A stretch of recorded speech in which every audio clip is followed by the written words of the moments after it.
Bonjour la famille, j'espère que vous allez bien. Moi, ça va. Alors, je vous souhaite encore la bienvenue sur l'OIT du cœur.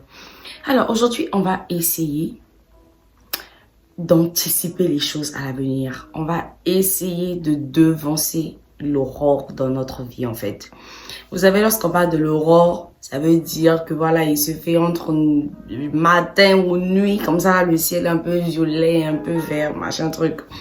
Et donc, c'est vraiment essayer de se lever genre un peu plus tôt que l'aurore. Quand on dit devancer l'aurore, c'est se lever un peu plus tôt. Voilà, pour déjà créer à l'éternel et puis pour voir genre les réalisations. Donc on va anticiper l'avenir. Il y a un homme dans la Bible qui n'a pas voulu en fait vivre les souffrances jusqu'à la fin de sa vie. Et il y a un homme dans la Bible qui a compris que lorsque j'invoque l'Éternel, lorsque je crie à lui, lorsque je l'appelle, lorsque je l'adresse une prière, il est capable de me répondre. Mais pourquoi? Parce que, premièrement, il a compris que Dieu était son Père. Dieu était le Dieu, en fait, qui n'avait aucune limite. Vous savez, si tu as une relation avec ton Père, tu sais en fait ce que tu es censé ou capable de demander à ton Père et tu sais en retour ce qu'il est capable de te donner. Tu vois? Mais lorsque tu atteins un âge donné, il y a des choses que je peux plus demander à ton père parce que tu connais plus ou moins la situation financière de ton père ou de ta mère et tu sais que non, là, je peux pas demander à mon père de m'offrir une voiture, je peux pas demander à mon père de m'offrir un gratte-ciel, je peux pas demander à mon père de m'offrir même le pays afin que je devienne président ou présidente. Il y a des limites en fait. Ouais, et là, tu arrives à faire cette différence. Pourquoi? Mais parce que tu as grandi. Mais avec Dieu, on est des éternels enfants. Et oui, parce que comme il dit dans sa parole, laissez venir à moi les petits enfants, car le royaume des cieux leur appartient. Donc, on est des éternels enfants. Et le plus beau dans tout ça, c'est qu'on a un Père qui n'a aucune limite. On a un Père qui est capable d'appeler à l'existence ce qui n'existe pas. On a un Père, en fait, en qui vraiment tout est possible. Avec Dieu, rien n'est impossible. Même si on demande d'être président, même si on demande d'être milliardaire, même si on demande d'être à la tête je ne sais de quelle entreprise, mais avec Dieu, il n'y a pas de limite.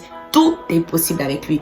Il suffit juste d'avoir cette foi, de croire qu'il peut le faire. Comme ça, tu vois que voilà. Donc, revenons à nos moyens temps. Je parlais de Jabet ou encore Yabes.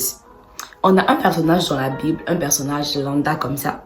Il n'était pas prophète, il n'était pas lévite, il n'était pas sacrificateur. En fait, c'est un personnage juste comme ça, en fait, simple et tout. Genre comme un membre du peuple qui n'a pas un genre, voilà, un poste. Il n'était pas gouverneur, il n'était pas quoi et tout. Mais cet homme-là a reconnu en fait que Dieu était capable de tout.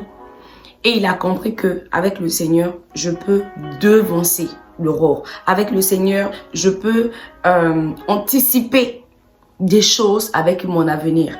Parce que oui, si on te demande maintenant, comment tu veux en fait que ton avenir soit? Bien, à quoi tu veux que ton avenir ressemble? Tu vas me répondre en disant que oui, je veux un avenir glorieux, je veux un avenir où tout va bien, où je ne manque pas d'argent, où j'ai un bon travail, où je vais bien et tout, où ma famille est en harmonie, où au travail avec mes collègues, tout se passe bien et tout, je ne suis pas entourée des jaloux et tout, machin. Et pour d'autres, ils ajouteront même, je veux un avenir vraiment où à chaque épreuve de ma vie, j'arrive à les surmonter. Je veux pas être celui-là qui marche dans l'ombre de la vallée de la mort et qui tombe. Non, mais je veux que le Seigneur me soutienne toujours de sa droite triomphante.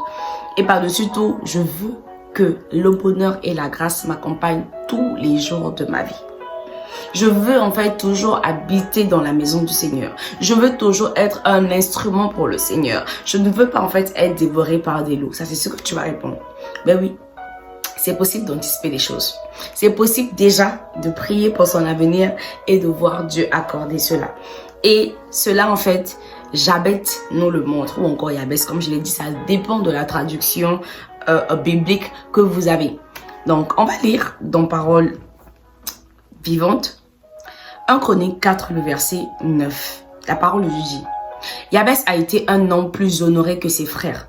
Sa mère lui a donné le nom de Jabès parce qu'elle avait beaucoup souffert en le mettant au monde. Jabès a prononcé cette prière: Dieu d'Israël, donne-moi ta bénédiction, augmente mes terres, étends sur moi ta main protectrice, éloigne de moi le malheur et la souffrance. Dieu a donné à Jabès ce que celui-ci lui a demandé. Dieu a donné à Jabès ce que celui-ci lui a demandé. Jabès déjà, il était de la tribu de Juda. Donc, ce qui veut dire qu'il avait quand même connaissance des lois de l'Éternel. Parce que les lois de l'Éternel ont été données depuis Lévitique et on demande en fait aux parents d'enseigner ces lois à leurs enfants. Mais déjà ici, regardez ce qui tique déjà, c'est que par rapport à ce qui entourait sa naissance, sa mère lui a donné le nom de souffrance. Vous savez, chez nous au Congo aussi, les parents, voilà, ils donnent un peu les noms par rapport aux circonstances de ta naissance et tout. Il y a des personnes qui vont s'appeler misère parce que sa maman l'a conçue, sa maman l'a eu dans la misère. Il y a des personnes qui s'appellent bonheur, qui s'appellent grâce, qui s'appellent exaucé, qui s'appellent joie et tout, machin. Parce que en fait, pendant que sa maman voulait la voir, elle était genre beaucoup en joie encore. C'est une prière qu'elle avait faite à Dieu. Voilà pourquoi en fait l'enfant s'appelle exaucé et tout. Mais ici, Jabès, lui, en fait, sa mère l'avait appelé souffrance. Et vous savez qu'on dit souvent que les noms ont un effet sur la personne. Quand tu t'appelles misère, on va en fait remarquer que tu vis vraiment de la misère. Lorsque tu t'appelles souffrance, et on va t'appeler à tout moment genre souffrance, souffrance, souffrance, souffrance, et tu vois qu'au retour, toi, en fait, ta vie peut être influencée par ton nom et tu peux vivre la souffrance. Mais ici, en fait, Jabès, lui, il ne s'est pas seulement arrêté pour dire Seigneur, change-moi de nom. Non. Mais il a dit dans sa prière ce qu'il voulait de sa vie, aujourd'hui et dans le futur. Donc, il a anticipé les choses. Pourtant, la Bible nous dit qu'il était honoré parmi ses frères. Il était considéré parmi ses frères. Aujourd'hui, on sait tous que lorsqu'on a une maman qui t'aime, lorsqu'on a une maman qui te considère, elle est capable de faire beaucoup de choses pour toi, en fait. Lorsqu'on a une maman qui t'a eu dans la souffrance, même lorsqu'on veut te taper comme ça, là, on peut te faire une petite gifle et tout, elle va crier: mon enfant, ne touchez pas, je l'ai eu dans la souffrance, mon enfant, si, cela, voilà. Et on sait tout ça. Et puis, lorsque tes parents, genre, te considèrent, lorsque tes parents t'honorent, on sait qu'ils préparent un héritage pour toi, bien sûr, parce qu'ils savent que, ok, ils ne sont pas éternels. Donc, du coup, un jour arrivera où ils vont quitter cette terre, mais ils préparent, en fait, des choses pour toi. Mais en fait, Jabès, lui, n'a pas vu cela, en fait. Lui, c'est que l'héritage que tu peux avoir et qui ne peut genre s'effondre comme ça, qui ne peut disparaître comme ça, c'est l'héritage qui vient de Dieu. Parce que oui, on en a vu aujourd'hui, il y a des parents qui ont laissé autant de choses, autant de richesses pour leurs enfants. Mais par derrière, on a vu comment est-ce que la famille est venue tout arracher, la famille est venue tout piller et après les enfants se sont retrouvés à la rue. Mais là, en fait, lui, il a préféré en fait se tourner vers l'Éternel. La Bible dit quoi dans Matthieu 7 au verset 7? Demandez et on vous donnera. Donc, on est en fait on a le droit de demander à Dieu. Et puis dès que tu te considères comme un enfant du Seigneur, tu as le plein droit de lui demander quelque chose. Et là même concernant ton avenir, tu peux le demander, c'est vrai. Donc Jérémie, on nous dit que oui, Dieu a des projets de bonheur, Dieu a des projets de paix pour nous, on sait tout ça. Mais n'empêche qu'on peut demander à Dieu ce qu'on veut également. Donc du coup, Jabès ici nous montre cet exemple. Et ce qui est bien, c'est qu'à la Bible, la parole de Dieu dit, attendez, et Dieu accorda ce qu'il avait demandé. Vous voyez, dès que tu as un cœur sincère et tout, Dieu t'accorde ce que tu veux.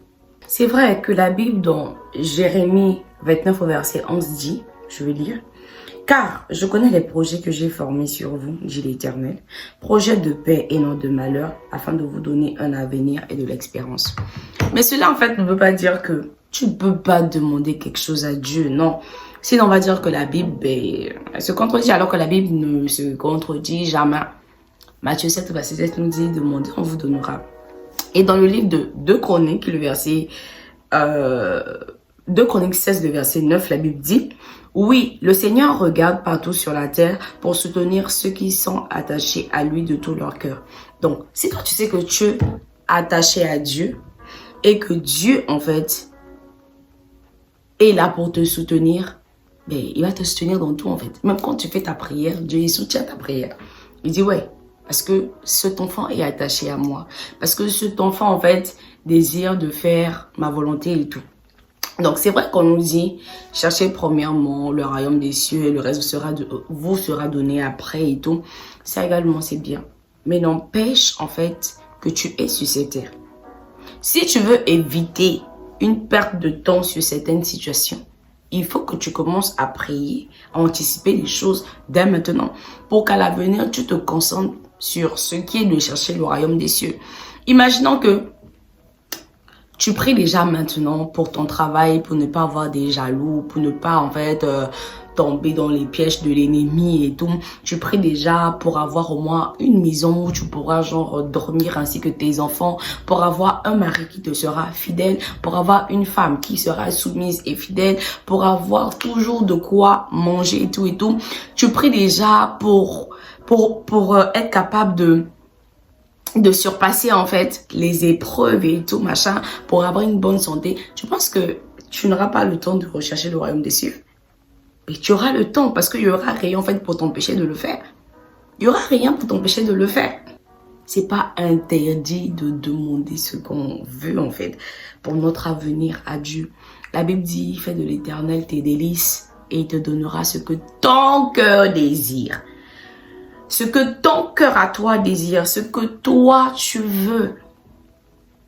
Déjà, si je fais de l'Éternel mes délices, genre, je passe mon temps dans sa présence et tout, je l'aime, je fais des choses pour son royaume. Lorsqu'il faut évangéliser, je le fais sur mes statuts. Je veux toujours parler de Dieu lorsque je suis avec les gens. Je laisse toujours une parole de l'Éternel, genre pour arroser ou encore pour planter et tout. À la maison, je médite, je prie et tout. J'ai un bon témoignage, je marche selon ses vœux et ses principes. Mais il va me donner ce que moi, mon cœur désire.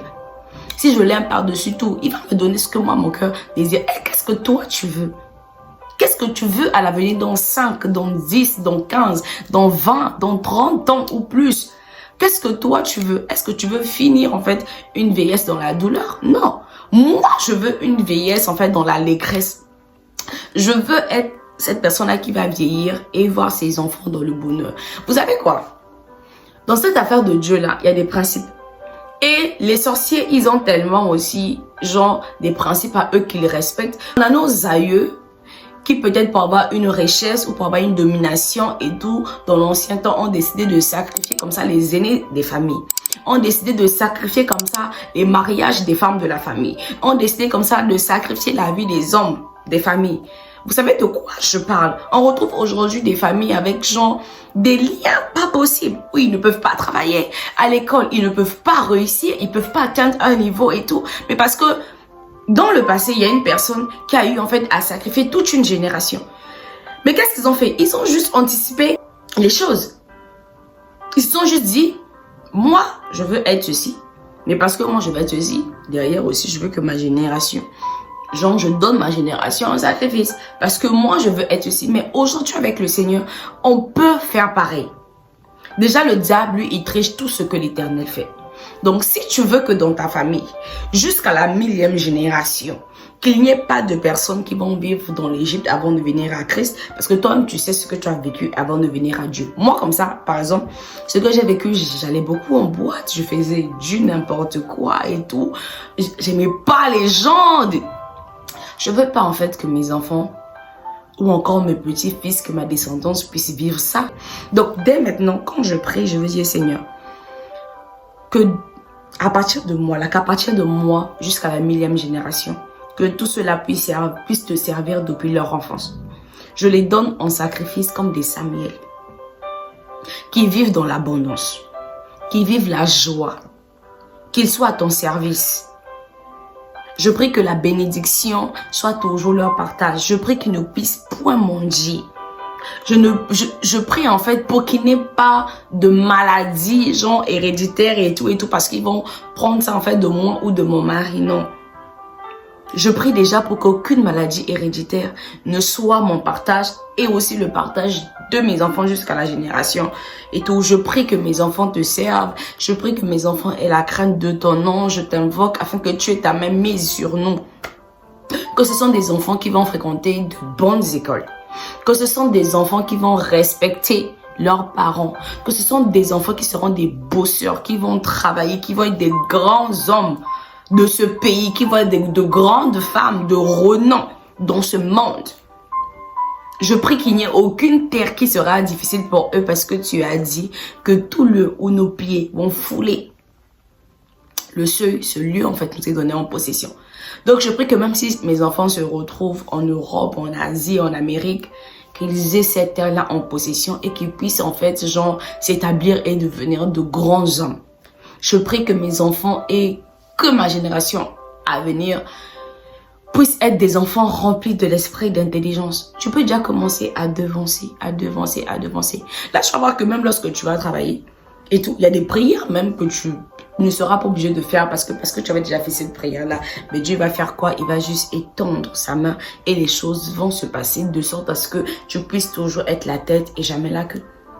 Tu vois, même quand tu auras des amis, tu n'auras plus besoin de revenir faire une prière. Ah Seigneur, je ne veux pas avoir des jaloux, je ne veux pas avoir des amis toxiques parce que tu auras déjà prié pour ton entourage dès aujourd'hui. Tu auras déjà dit, Seigneur, je veux avoir un entourage qui te craint, un entourage qui t'aime, un entourage qui glorifie ton nom pour qu'ensemble on puisse s'élever pour te servir et pour que la gloire te revienne. Tu peux déjà prier à Seigneur lorsque tu vas m'élever dans 15, dans 20 ans, dans 10 ans. Que franchement, même quand on aura l'idée de m'empoisonner, que cela ne puisse même pas en fait se réaliser.